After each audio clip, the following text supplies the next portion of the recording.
She to be buried in a Christian burial that willfully seeks her own salvation. I tell thee she is, and therefore make her grave straight. The crowner hath sat on her, and finds it Christian burial. How can that be? Unless she drowned herself in her own defense. Why, 'tis found so. It must be se offendendo. I mean, it cannot be else, for here lies the point. If I drown myself wittingly, it argues an act, and an act hath three branches. It is to act, to do, to perform. Our gal, she drowned herself wittingly. Nay, but here, you good man deliverer. Give me a leave. Here lies the water. Good. And here lies the man. Good. If the man go into the water and drown himself, it is, will he, nil he goes. Mark you that. But if the water come to him and drown him, he drowns not himself. Argal, that is not guilty of his own death, shortens not his own life.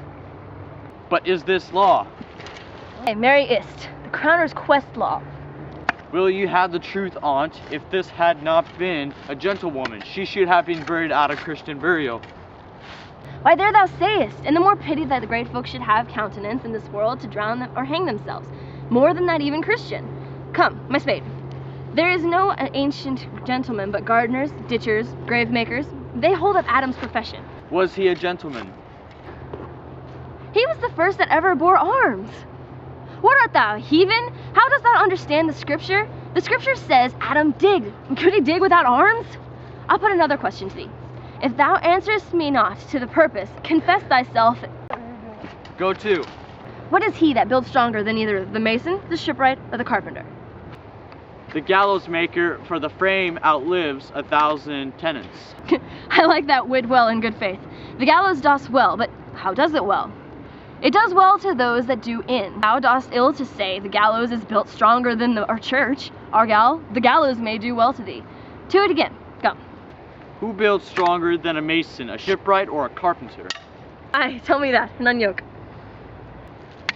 Marry now, I can tell you. Toot. Mass, I cannot tell. Till thy brains know more about it, for your dull ass will not mend his pace with beating. And when you are asked this question next, say, gravemaker. The houses that he makes last till doomsday. Get thee to yon. Fetch me a stoop of juice boxes.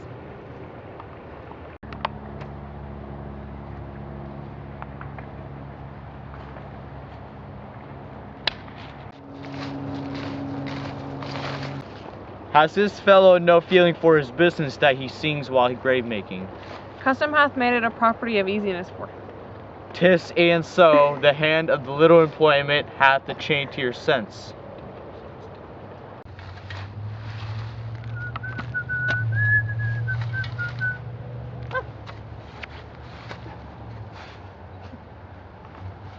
That skull had a tongue in it, and could see once. How the knave jowls it to the ground as if it were Cain's jawbone that did the first murder. It might be the pate of his politician which this ass now o'erreaches. One that would circumvent God, might it not? It might, my lord. 40 year which could say good morrow, sweet lord. How dost thou, good lord? This might be my lord such as one. Of that praised, my lord, such a noble horse when he meant to beg it, might it not? Aye, my lord. Why and so, now my lady worms chapless, and knocked about the muzzard and sexton spade. Here's spider revolution, and we had the trick to see it. Did these bones cost no more the breeding, but to play the lockets with them, mine ache to think not. There's another. Why may not he be the skull of a lawyer? What be his quiddities now, his quillets, his cases, his tentures, and his tricks? Why does he suffer this rude knave not to knock him shout the scones with the dirty shovel, and will not tell him of his action of battery? This fellow his recognizes, his fines, his double vouches, his recoveries. Is this the fine of his fines, and the recovery of his recoveries? To have his fines full of his dirt, with his vouches vouch him no more of the purchases, and double ones too. Then the very conveyances of his lands will hardly in this box, and must the inheritor himself have no more. Ha! Not a jot more, my lord. Is not parchment made of sheepskins? Aye, my lord, and of calfskins too. They are sheep and cows which seek assurance in that. I will speak to this fellow whose graves this, sirrah. Mine, sir. I think it be thine indeed, for thou liest in it. You lie out on't, sir, and therefore it is not yours. But for my part, I do not lie in it, and yet it is mine. Thou dost lie in it, to be ain't saint, 'tis thine. 'Tis for the dead, not for the quick, therefore thou liest. 'Tis a quick lie, sir. 'Twill away again from me to you. What man dost thou dig it for? For no man, sir. What woman then? None either. Who is to be buried in it? One that was a woman, but, rest her soul, she's dead. How absolute the knave is. We must speak by the card, or equivocation will undo us by the Lord. Horatio, these 3 years I have taken a notice of the age is grown, so picked that the toe of the peasant comes so near the heel of the courtier, he gasps his kive. How long hast thou been a grave maker? Of all the days of the year, I came to it that day that our last king Hamlet overcame Fortinbras. How long is it that since? We cannot tell you that. Every fool can tell that. It was the very day that young Hamlet was born. He that is mad and sent to England. Aye, Mary, why was he sent to England? Why, because he was mad. He shall recover his wits there, or if he do not, it's no great matter there. Why? 'Twill not be seen in him there. There's the man as mad as... How came he mad? Very strangely, they say. How strangely? Faith Ian with losing his wits. Upon what ground? Why, here in Denmark. I've been sexton here, man and boy, 30 years. How long will a man lie in the earth till he rot? In faith, if he be not rotten before he die, as we have many pocky courses nowadays that will scarce the hold of laying in, he will last you some 8 or 9 year. A tanner will last you 9 year. Why he more than another? Why, sir, his hide is so tanned that with his trade that he will keep out water a great while. And your water is a sort of care for your horse and dead body. Here's a skull now. This skull is laid in the earth some 23 years. Who was it? A horse and man's fellows it was. Who do you think it was? Nay, I know not. A pestilence on him for a mad rogue poured a flagon of Rhenish on my head once. This same skull, sir, was Yorick's skull, the king's gesture. This? E'en that. Let me see. Alas, poor Yorick, I knew him. Horatio, a fellow of infinite jest, of most excellency fancy. He hath borne me on his back 1,000 times, and now, how abhorred in my imagination it is. My gorge rims it. Here hung those lips that I have kissed, I know not how oft. Where be your gibes now? Your gambols, your songs, your flashes of merriment, that were wont to see at the table on a roar, not one now to mock your own grinnings. Quite chat, Fallon.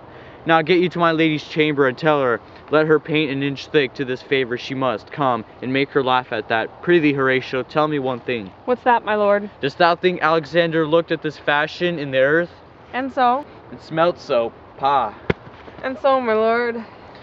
To what base we uses may return, Horatio. Why may not the imagination trace the noble dust of Alexander till he find a stooping bunghole? 'Twere to consider too curiously to consider so. No, faith, not a jot, but to follow him thither we modesty enough, and likelihood to lead, as it is thus. Alexander died, Alexander was buried, and Alexander returneth into the dust. The dust is earth. Of earth we make loam, and why of that loam whereto he may be converted? Why then not stop a beer barrel? Imperious Caesar, dead and turned to clay, might stop a hole to keep the wind away. Oh, that the earth which kept the world in awe should patch a wall to expel the winter flaw. But soft, aside, here comes the king.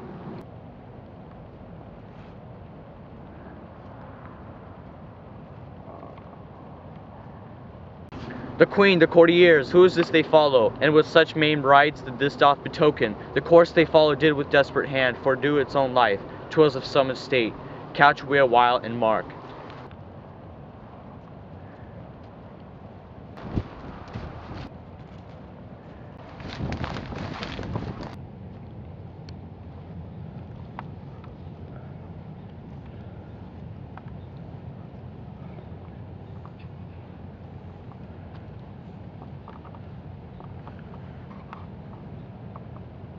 Done. More like 8. What ceremony else? What ceremony else? Her obsequies have been as far enlarged, as we have warranties her that her death was doubtful. And but that great command o'erweighs the order, she should in ground unsanctified have lodged, to the last trumpet for charitable players. Shards, flints, and pebbles should be thrown on her. Yet here she allowed her virgin krantz, her maid instruments, and the bringing home of bell and burial. Must there no more be done? No more be done.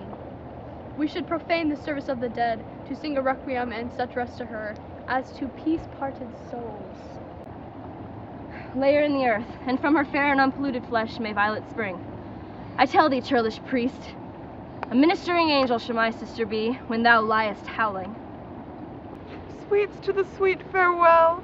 I hope thou shouldst have been my Hamlet's wife, and thought thy bride bed to have decked, sweet maid, and not have stirred thy grave.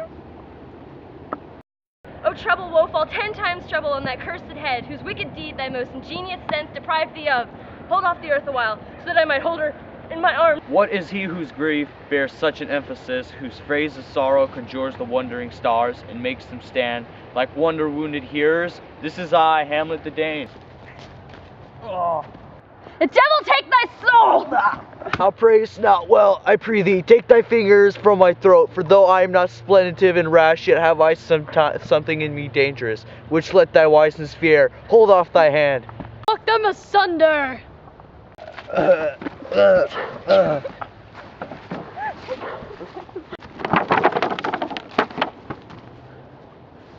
Why, I will fight with him upon this theme until my eyelids no longer wag. What, oh my son, what theme? I loved Ophelia, 40,000 brothers could not, with all their quantity of love, make up my sum. What wilt thou do for her? Oh, he is mad, Laertes. Swoons, show me what thou do. Would weep, would fight, would fast, would tear thyself, would drink up Esau, eat a crocodile. I'll do it, dost thou come to hear wine? To outface me with leaping in her grave, be buried quick with her, and so will I. And if thou prate of mountains, let them throw millions of acres on us, till our ground, singering his pate against the burning zone, make also like a wart, nay, and thou mouth, I'll rant as well as thou.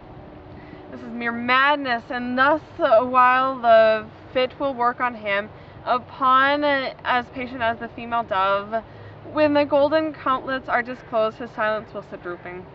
Hear you, sir, what is the reason that you use me thus? I loved you ever, but it is no matter. Let Hercules himself do what he may. The cat will mew and the dog will have his day.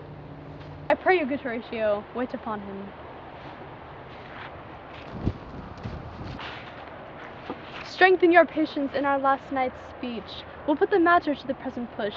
Good Gertrude, set some watch over your son. As an hour of quiet shortly shall we see. Till then in patience our proceeding be.